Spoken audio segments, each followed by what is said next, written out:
핏불도 단김에 빼라라고 하는 그런 속담이 있죠, 그죠? 소의 뿔이 깊이 박혀 있음으로 인해서 뭔가 열을 가하게 됐을 때 적절하게 빼줘야 된다라고 하는 그런 의미입니다. 성경에도 그런 표현이 있죠, 그죠? 세월을 아끼라. 그 세월이라고 하는 것이 기회거든요, 때거든요. 때를 잡아서 잘 사용하라. 뭐 이제 그런 의미를 내포하고 있어요. 그래서 뭔가 일을 계획하고 시작을 할 때 행동에 옮기는 것이 굉장히 중요하다라고 하는 그런 이야기입니다. 오늘 요시야의 개혁을 보게 되면은 요시야가 남유다를 개혁을 하게 됐을 때 성전을 중심으로 또 성전 밖까지 그렇게 개혁을 단행하는 모습을 볼 수가 있습니다.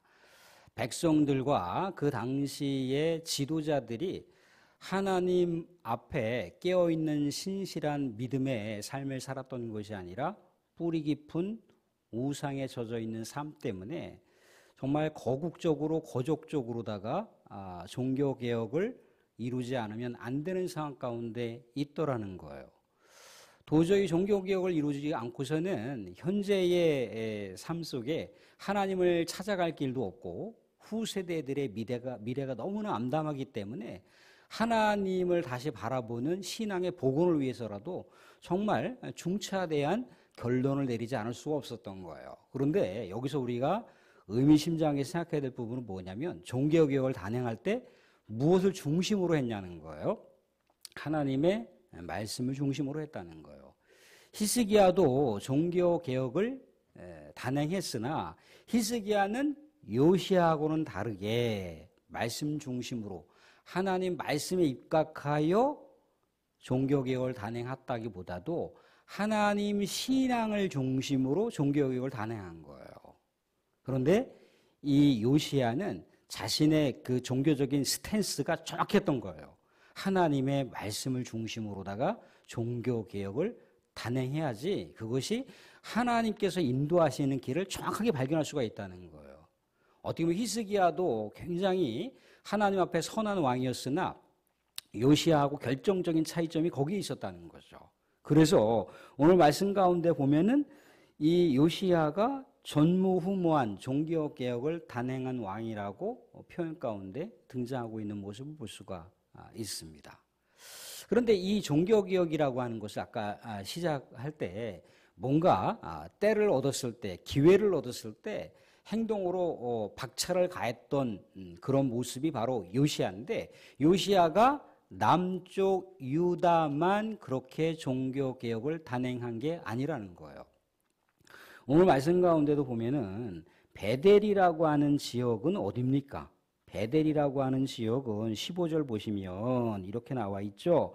또한 이스라엘에게 범죄하게 한 느바세 아들 여로보암이 베델에 세운 제단과 산당을 왕이 헐고 또 그 산당을 불사르고 빻아서 가루를 만들며 또 아세라 목상을 불살랐더라. 무슨 얘기예요? 지금 이 요시야는 남쪽 왕이에요. 남쪽 왕. 북쪽하고는 아무 상관이 없어도 되는데 북쪽까지도 북쪽 지역까지도 종교 개혁을 실시한 거예요. 그러니까 우리 식으로 얘기하자면 이 북쪽에 있는 개성과 평양까지 종교 개혁을 단행했던 왕이 요시야라고 하는 거란 겁니다. 어떻게 보면은 뭐 굳이 거기까지 할 필요가 있을까 그랬는데 남유다가 우상을 섬겼던 뿌리의 근원이 어디에 있습니까? 북쪽이었다는 거예요. 베델이었다는 거예요. 북쪽 이스라엘의 이 창시자가 누구였던가요? 여로보암이었죠. 일대 왕이 여로보암인데 여로보암이 이 북쪽 이스라엘을 완전히 종교의 소굴로 만들었던 왕이었잖아요. 그죠? 베델에 우상의 제단을 차리는 데서부터 이 북쪽 이스라엘이 망가지기 시작을 한 거예요.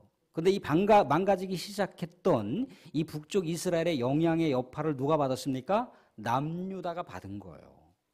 그러니까 북쪽 이스라엘이 우상을 섬겼던 곳에 여러 폐단들을 남유다가 그대로 모방을 했고 또 그것이 축복받을 수 있는 비결인가 보다라고 하는 착각 가운데 남유다가 하나님 말고도 북이스라엘이 다른 여러 우상의 제단을 차려놨던 것을 본받아서 우상의 제단을 남유다 예루살렘 성전에다 갖다가 세워놨잖아요. 그러니까 뿌리의 근원을 찾아서 뿌리까지 뽑아버리는 그런 종교개혁을 단행한 왕이 요시야였던 거예요. 이런 모습을 볼 때 하나님께서 얼마나 기뻐하셨겠습니까? 그렇죠?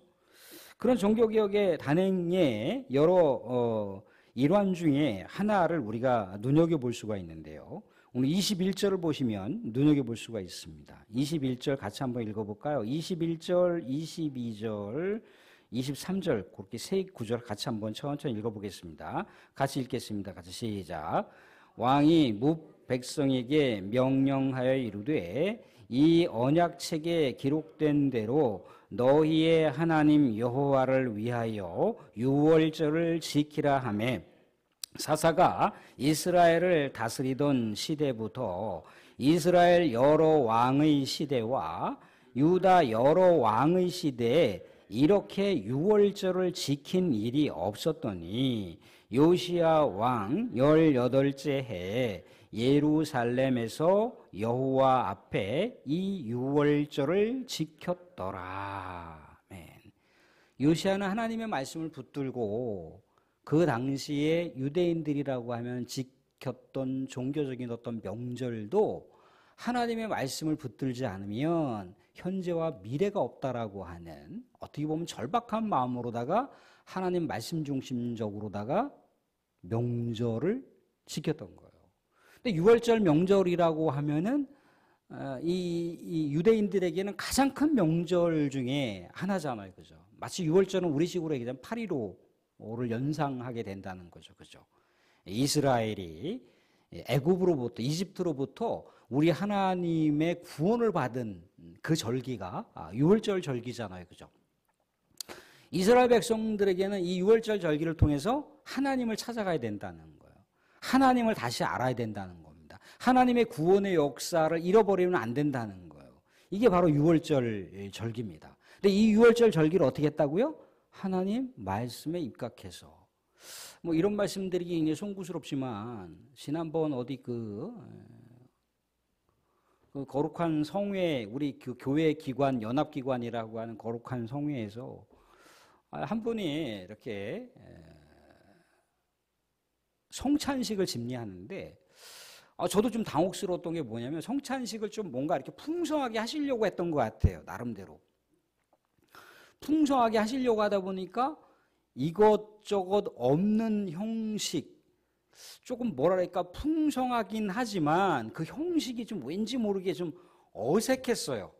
우리 이 기존에 있는 교회에서 하는 형식과는 조금 더 이렇게 어색한 그런 성찬식을 집전하려고 이렇게 했다는 거예요, 그죠? 제가 볼 때도 조금 좀 너무 좀 이렇게 좀 오버액션을 하는 것 같다라고 하는 느낌을 받았는데, 그래도 뭐 목사님 의도는 뭐 성찬식을 풍성하게 해서 예수님의 그 십자가 보혈의 피의 의미를 더 강하게 하려고 의도했던 것 같아요. 그런데 이제 중간에 이제 회의를 하고 이제 막 그러는 상황 속에서 뭐 아무튼 규칙부의 누군가가 그 얘기를 하는 거예요. 뭐 우리 누구 목사님이 이렇게 성찬식을 집전한 것은 약간의 말씀의 범주에서 조금 이렇게 조금 좀 어색한 부분 없잖아 있었다. 그리고 이 성례전, 이 성찬식의 형식이 새로운 헌법에서는 바뀌었다라고 하는 규정을 다시 한번 읽어보시기 바랍니다. 그러는 거예요. 그래서 뭔가 그렇잖아요. 그분은 하나님의 말씀과 우리 대한예수교 장로교 통합책에서 실시하고 있는 성례전이 이러이러한 형식으로 바뀌었다라고 하는 것을 충분하게 살펴보고 성례전을 집전하셨으면 좋겠습니다라고 이렇게 뭔가 고견을 줬어요. 좋은 충원을 준 거죠. 이게 무슨 얘기겠습니까?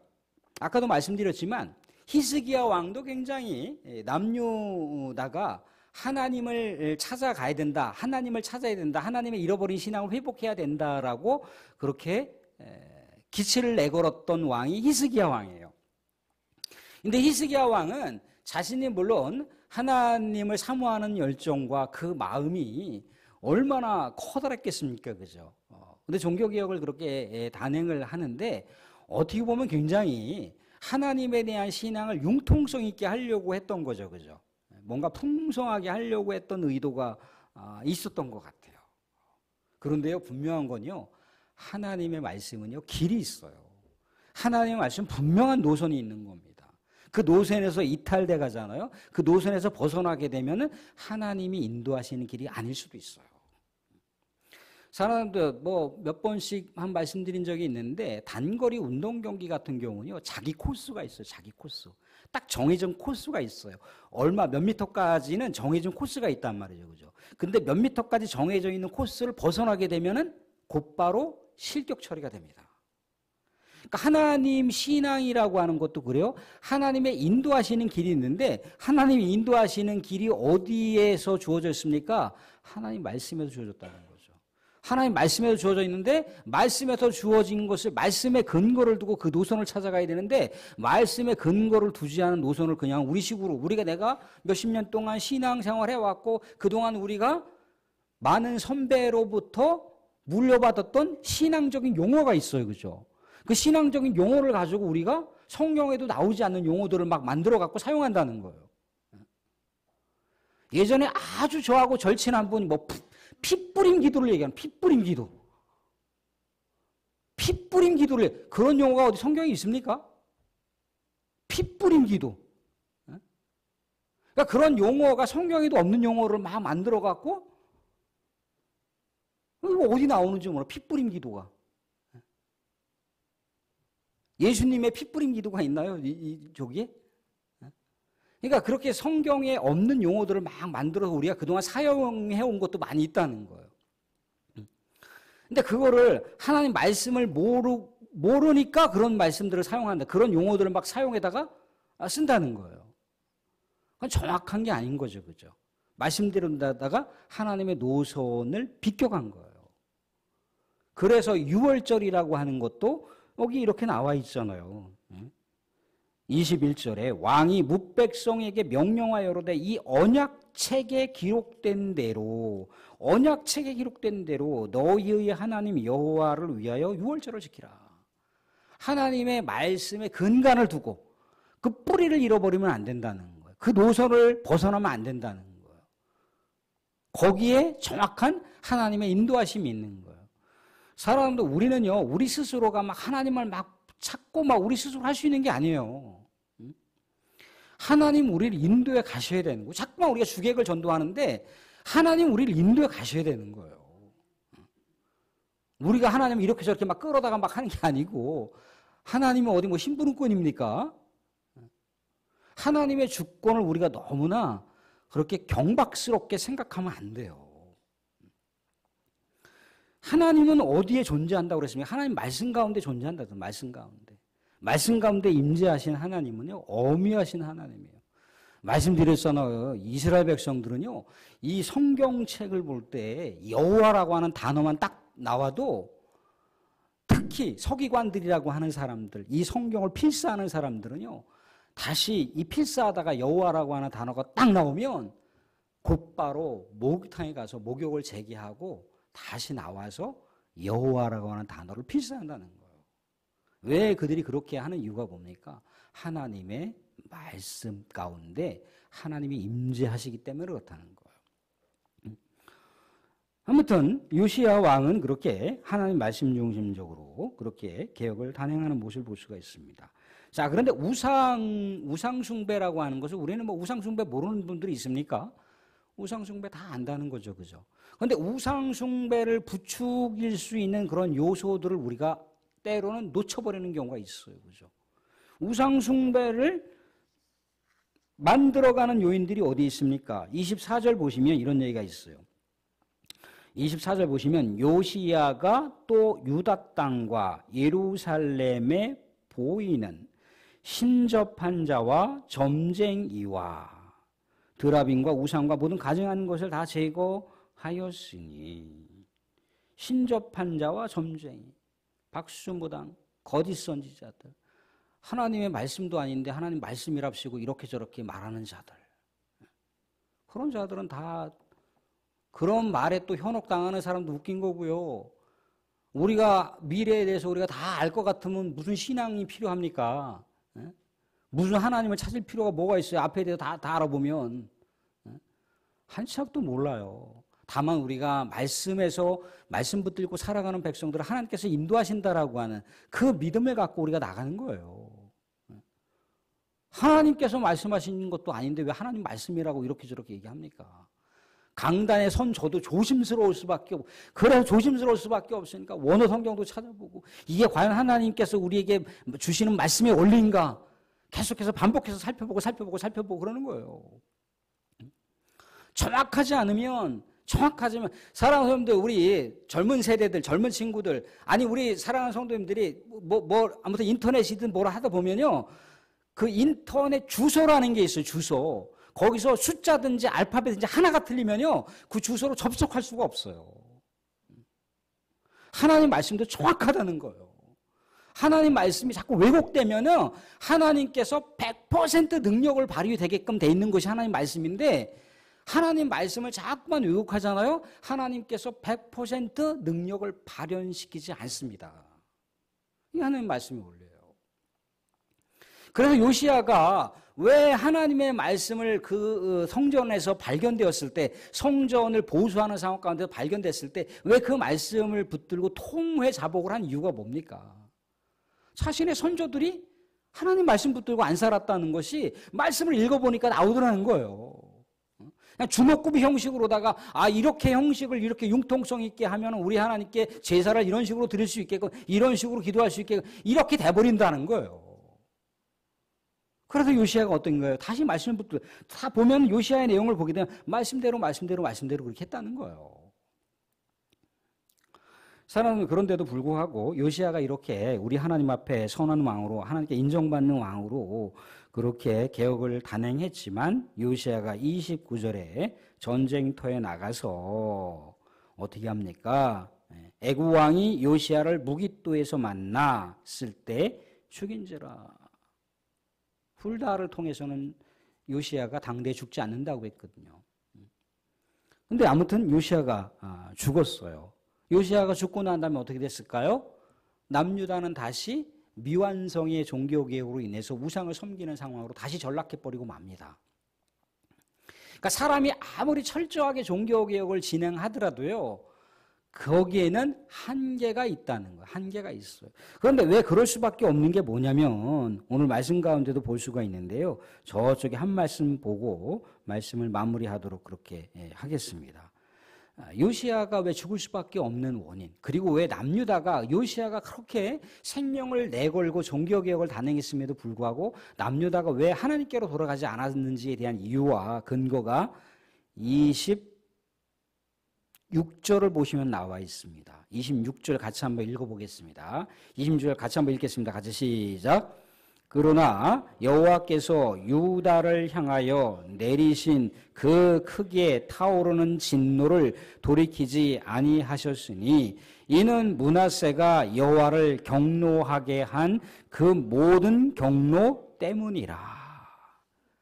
그러니까 하나님 앞에 악행을 저지르고 남유다가 우리 하나님을 떠나갔던 그 엄청난 깊이가, 예를 들어서 그 깊이가 100m라면 그 100m의 깊이를 요시야가 메꿔보려고 애를 썼으나 80m밖에 채우지 못한 거예요.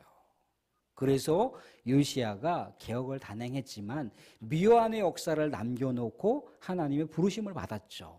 그런데도 불구하고 하나님께서는 그 모든 상황들을 평가하시기를 이 요시야가 전무후무한 종교개혁을 단행한 왕이라고 칭송하는 대목을 볼 수가 있다는 거예요. 사랑하는 우리도 그렇습니다. 우리는 신앙생활을 할 때 두 가지 면들을 우리는 잘 살피셔야 돼요. 우리는 물론 어떤 예배나 또 우리 하나님 앞에 나아가는 또 뭐 성경 읽기라든가 그런 걸 우리가 하고 있잖아요. 그죠? 하고 있는데 때로는 잘못하면 성경 읽기도, 성경 필사도, 성경 청취도 잘못하면 그냥 시간 때우기가 될 수가 있어요. 시간 때우기가. 많이 읽는 것도 중요하지만 조금씩 읽으셔도 자기를 한번 살펴볼 수 있도록 그렇게 때로는 묵상, 때로는 그 말씀 붙들고 기도하는 그런 것들을 가지시고, 물론 많이 읽으면 읽어가는 속도도 빨라질 수 있고, 많이 들으시면 듣는 속도도 빨라질 수 있고, 또 필사를 많이 하시면 필사하면서도 그 내용들이 쏙쏙쏙 다 파악을 하시면서 할 수도 있어요. 근데 내가 뭐 1독했다, 2독했다, 3독했다 거기에 너무나 우리의 마음이 묶이지 마시고 천천히 하셔도 좋으니까 그렇게 짧은 말씀을 보더라도 하나님의 그 음성을 느끼는 마음으로, 하나님께서 나 누구누구에게 이렇게 살라고 말씀을 주셨구나라고 하면서 짧은 본문을 우리가 몇 구절을 읽더라도, 물론 보통 하루에 뭐 3장씩 4장씩 읽으면 정말 좋겠으나 그러지 못하다 할지라도 참으 몇 줄이라도 읽으면서 하나님의 마음을 느끼시면 되는 거예요. 느끼시면. 그래서 이 형식을 우리가 잘 갖춰서 하는 것, 절차를 밟아서 하는 거 되게 중요하죠. 그죠? 목적의식을 가지고 하는 거 중요한데, 우리 안에는 신앙의 내면 세계도 중요하다는 거예요. 우리가 신앙의 내면 세계도 성장시켜야 되는 것이 굉장히 중요하다라고 말씀을 우리가 볼 수가 있습니다. 요시야가 종교개혁의 단행의 그 초점을 어디서부터 시작했습니까? 하나님의 말씀으로부터 시작됐어요. 말씀 붙들지 않고 종교개혁을 단행한다라고 하는 것은 자신에게는 죽음과도 같고 자신의 후세대들에게 믿음에 대한 미래와 비전이 없다라고 그렇게 생각을 했기 때문에 말씀 붙들고 나아간 거예요. 요시야는 구속사적으로 예수 그리스도를 상징합니다. 예수 그리스도께서 어떻게 하셨던가요? 십자가에 못 박혀 죽으시는 그 모든 광경들이 다 이미 구약에서 예언한 내용, 구약에서 하나님께서 말씀하셨던 모든 내용들을 다 성취해 가는 모든 과정인 거예요. 지난번에 우리가 이 누가와 함께하는, 마가와 함께하는, 또 요한과 함께하는 순환의 말씀을 나눌 때 예수님께서 하셨던 그 십자가 고난의 길이 구약에 있는 말씀과 하나하나 다 연결되는 것이라고 말씀을 나누었죠. 그죠?